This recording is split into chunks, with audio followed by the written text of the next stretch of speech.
인생은 잠시 보이다가 사라져 버리는 안개와 같다는 이 사실을 기억하는 것이 우리 모두에게 유익합니다.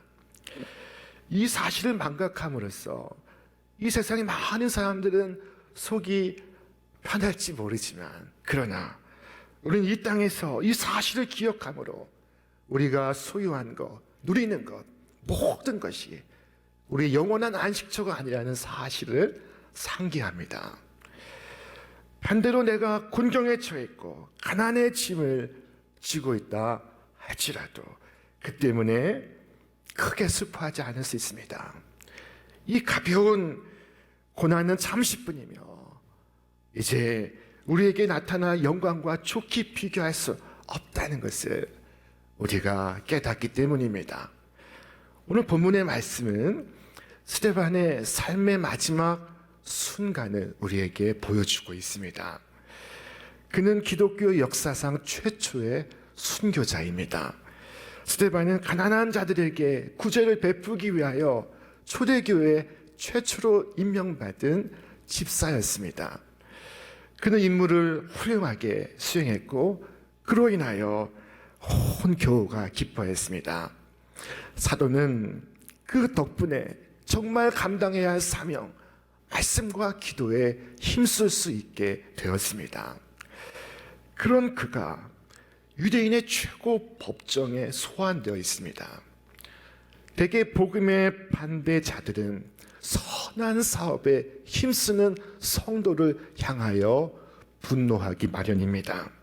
사도행전 7장에서 스데반은 법정에 서서 최후 증언을 시작합니다. 그는 구약의 역사를 이 한 장에 압축하고 있습니다.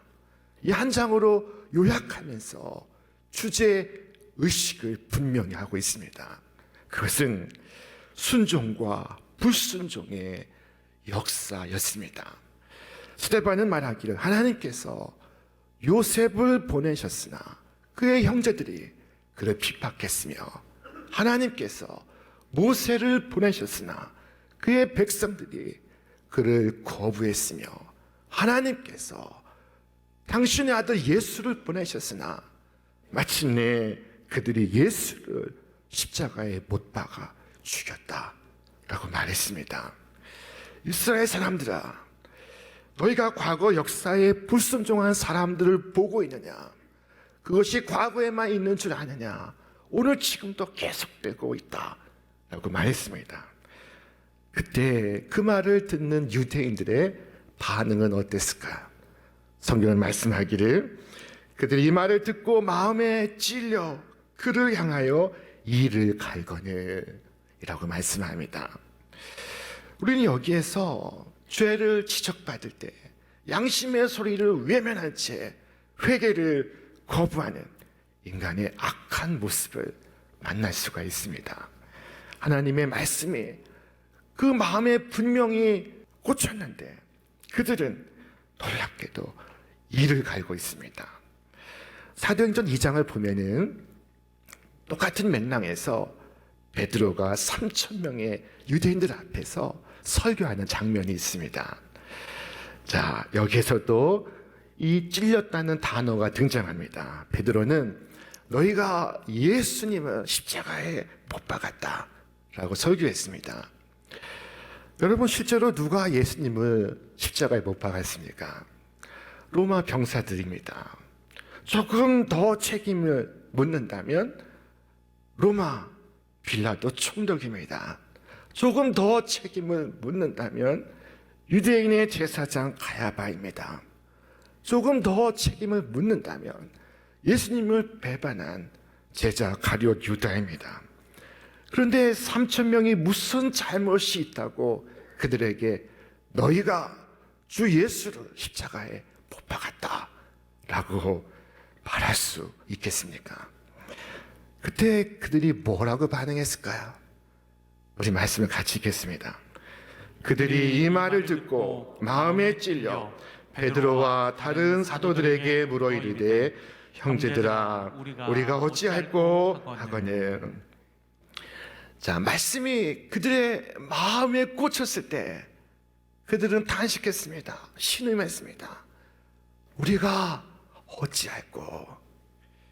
똑같은 말씀이 선포되었으나 한 무리의 사람들은 이를 갈았고 한 무리의 사람들은 가슴을 열고 있습니다. 이 3,000명의 사람들에게 성령이 임했다고 성경이 말씀하고 있습니다.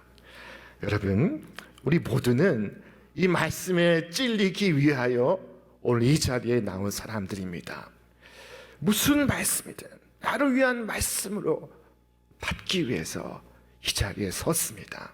여러분, 성령께서 말씀하실 때 가슴을 여시길 바랍니다. 가슴을 치며 회개할 수 있기를 바랍니다. 겸손하고 온유한 주님의 자녀가 되어서 언제나 주님의 말씀 앞에 무릎 꿇을 수 있기를 바랍니다. 그럴 때 하나님께서 성령을 부으시고 하늘의 큰 은혜를 주실 줄 믿습니다. 그러나 스데반의 설교로 마음에 찔림 받은 사람들은 이를 갈며 스데반을 향하여 돌을 던지고 있지 않습니까? 이제 본문은 돌에 맞아 죽어가는 스데반의 모습을 기록하고 있습니다. 성경은 말씀하기를 그의 얼굴이 천사의 얼굴과 같았다 하고 말씀하고 있습니다. 오늘 본문을 보니 그가 성령 충만하여 하늘을 우러러 보았다고 말씀합니다. 스데반이 성령 충만하여 하늘을 우러러 주목하여 하나님의 영광과 및 예수께서 하나님 우편에 서신 것을 보고 그는 하늘을 우러러 보았습니다. 성경은 말씀하기를 우러러 주목하였다고 기록했습니다. 이것은 하늘만 바라보겠다는 결심입니다. 다른 생각은 일치하지 않겠다는 것입니다.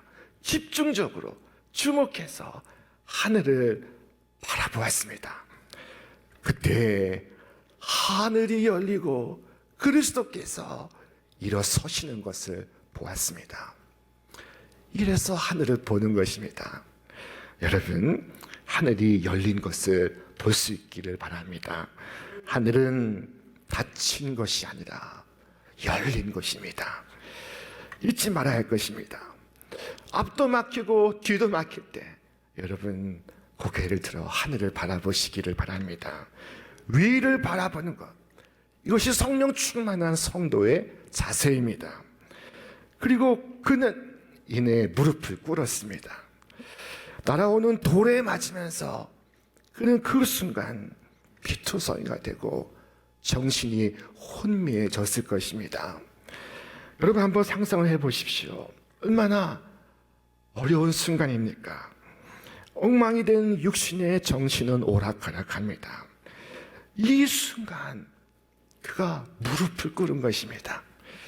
이대로 무너질 수 없다. 기도하지 않고 이대로 마칠 수 없다.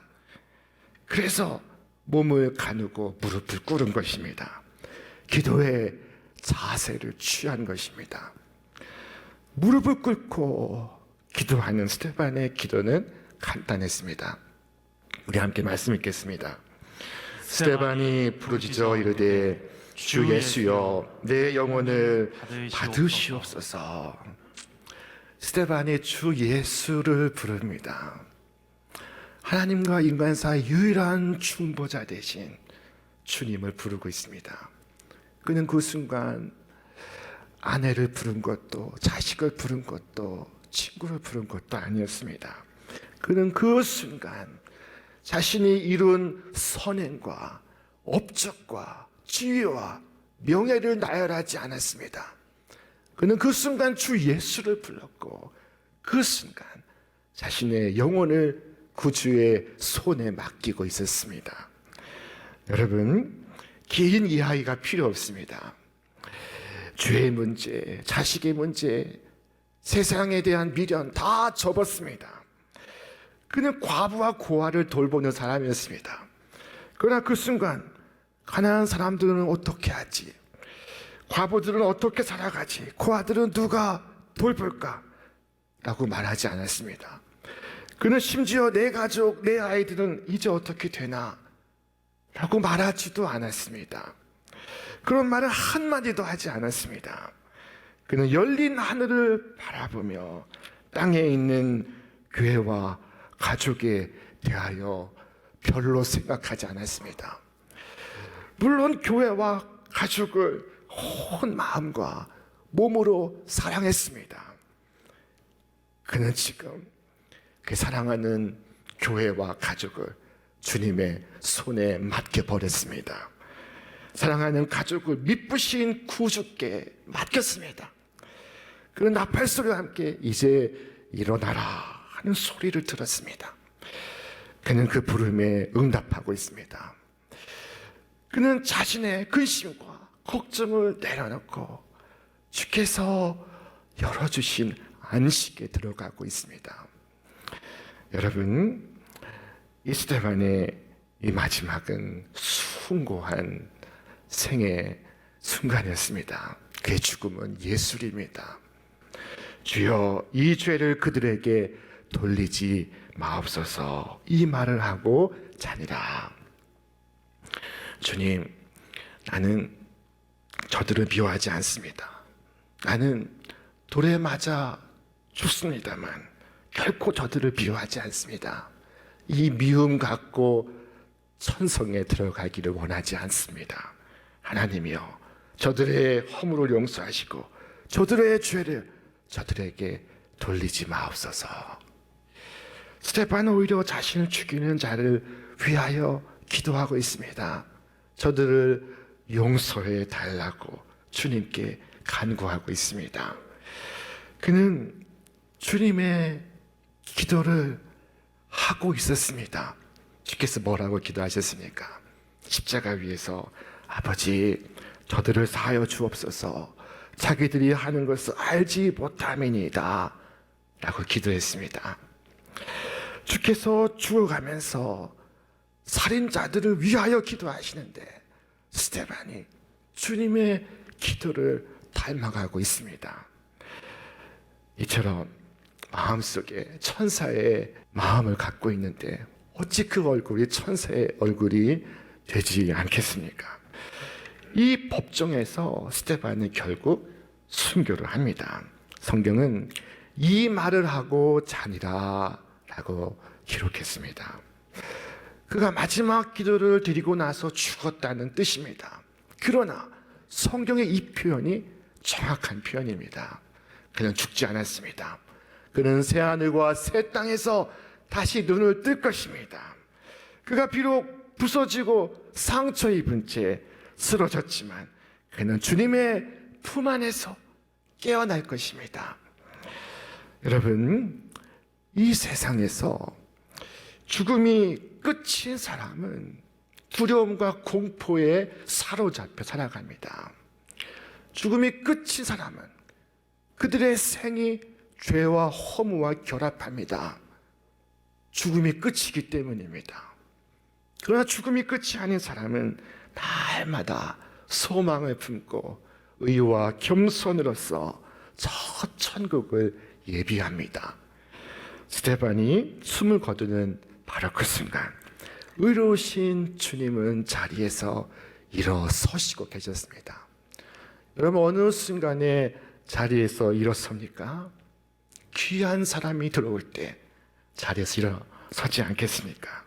우리가 이 땅을 떠나는 그 순간 주님께서 앉으셨던 보좌에서 일어나 우리를 맞이하신다면 이보다 더 큰 영광이 어디 있겠습니까?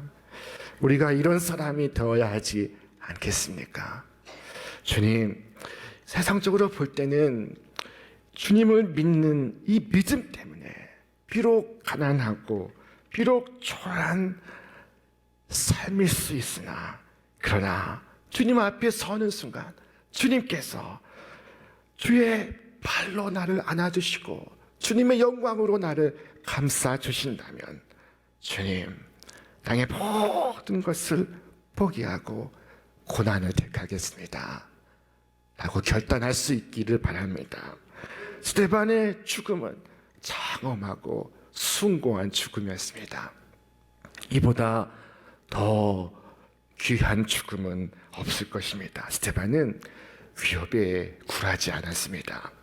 그의 얼굴은 표현할 수 없는 평안으로 가득했고, 그는 전혀 급히 처형받는 사람처럼 보이지 않았으며, 도리어 신부 입장하면 신랑이 서 있는 결혼식장에 들어서는 신부와 같이 보였습니다. 그는 사형 언도를 받은 사람이 아니라 죽지 않는 불멸의 천사의 형상을 하고 있었습니다. 우리의 마지막 모습도 이와 같이 되기를 바랍니다. 우리가 태어날 때 주변의 모든 사람들은 웃었지만 우리만 울고 있었습니다. 그러나 우리가 이 세상을 떠날 때 주변 모든 사람이 울지라도 나 한 사람, 우리 모두는 웃을 수 있기를 바랍니다. 세상을 떠나는 성도가 침상에 있을 때 가족 모두가 시무룩해 하고 슬픔에 잠겨 있을 때 오직 임종하는 그 한 사람만은 차분하고 평안한 모습을 갖는 경우가 있습니다. 이런 경우가 종종 있습니다. 제가 아는 어떤 분은 울며 아버지의 손을 붙잡고 있는 자녀에게 말했습니다. 내 손을 그만 놓아라. 이제 주님의 손을 붙잡아야 하는데 내 손을 그만 놓거라 라고 유언하는 것이었습니다. 그의 그 유언이 가족들에게 얼마나 큰 교훈과 감화가 되었는지 모릅니다. 여러분, 바로 내가 그렇게 되어야 하지 않겠습니까? 비행기로 떠날 것을 한 2달 전에 알았지만 떠나기 불과 몇 시간 전에 호들갑을 떠는 사람들이 이 세상에는 있습니다. 마치 할 일이 너무 많아 서두르고 있는 사람처럼 어떤 이들은 죽을 때 이렇게 죽습니다. 게다가 은혜도 부족하여서 마치 불 가운데 구원을 얻는 것처럼 구원을 얻을 뿐입니다. 여러분, 오늘 밤 누워서 나의 죽음에 대해서 한번 생각해 보시기를 바랍니다. 나는 준비되었는가 스스로에게 한번 물어보시기를 바랍니다. 그때가 언제일지 정확히는 알 수 없으나 손에 지팡이를 쥐고 서 있습니다. 신랑이 곧 오실 것이라는 사실을 알기 때문에 등불을 예비하고 있습니다. 이렇게 살다가 죽는 것이 바람직한 것입니다. 성령께서 우리 각 사람을 그렇게 인도하시기를 바랍니다. 그리하여 죽음의 천사가 우리를 불시에 소환하거나 갑자기 데리고 가는 일이 없기를 바랍니다. 준비되어 있으면 저 천성 가는 길이 사모하는 고향 가는 길처럼 느껴질 것입니다.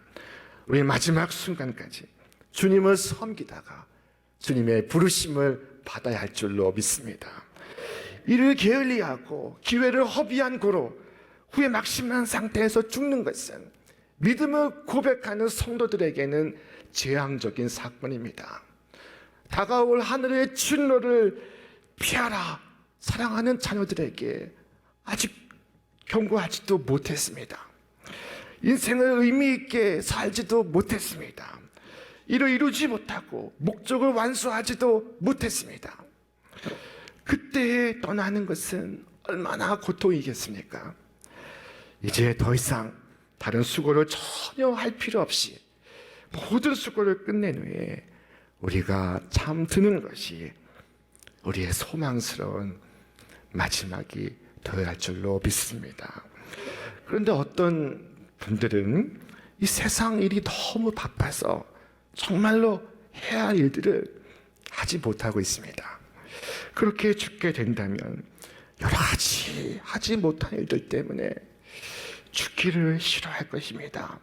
그때 죽음은 폭력이 되고 공포가 될 것입니다.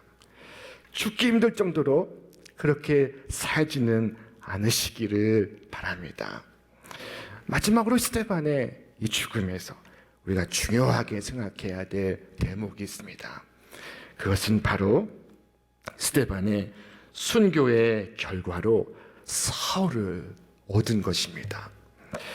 그리스도인이 되기 전에 먼저 한 사람의 그리스도인을 만난다 하는 말이 있습니다. 그리스도께로 나아가기 전에 먼저 그리스도인을 만나게 된다는 것입니다.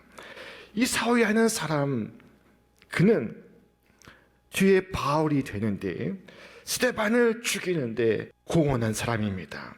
그가 죽이는 일에 가담했습니다. 그러나 그는 스데반이라는 인물을 통해 예수를 만났습니다. 예수의 종교를 접하게 되었습니다. 그때 그는 그토록 밝은 얼굴, 풍성한 믿음, 그 은혜로운 모습을 결코 잊을 수 없었습니다. 죄인이라고 생각하여 돌로 쳐 죽이는데 죄인의 얼굴이 천사의 얼굴로 화하고 있습니다. 어떻게 이럴 수 있는가 의문이 이 바울의 가슴에 새겨졌습니다. 그렇게 스데반은 죽었으나 사도 바울의 가슴 속에 태어나고 있었습니다.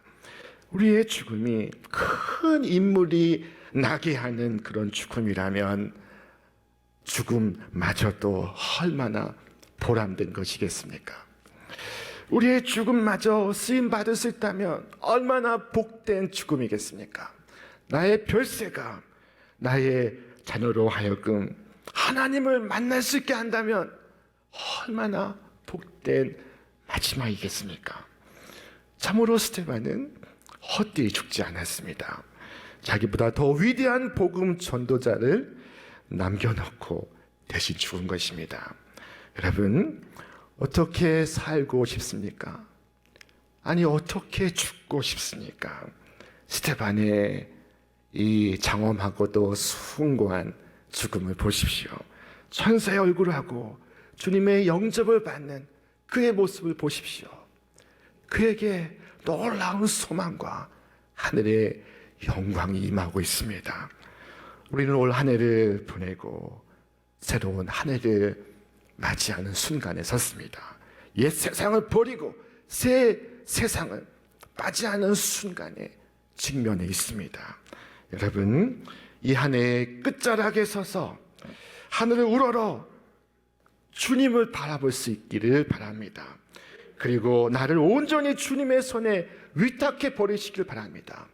그래서 근심도 버리고 걱정도 버리고 미움도 징후도 내려놓으시기를 바랍니다. 그리하여 천사의 얼굴로 이 한 해의 마지막에 설 수 있기를 바랍니다. 그 얼굴이 올 한 해의 여러 어려움과 시련을 이겨낸 우리 성도의 얼굴이 되기를 바랍니다. 이 한 해의 마지막 순간 스데반의 순교를 통해서 저 영원한 생명, 영원한 진리, 영원한 세계를 바라보게 하시니 감사합니다. 여러분, 2021년을 지나 2022년을 향하여 그 믿음과 소망과 사랑을 가슴에 품고 담대히 순례의 길을 걸어가시는 여러분과 제가 되시기를 주님의 이름으로 축원합니다. 축원합니다.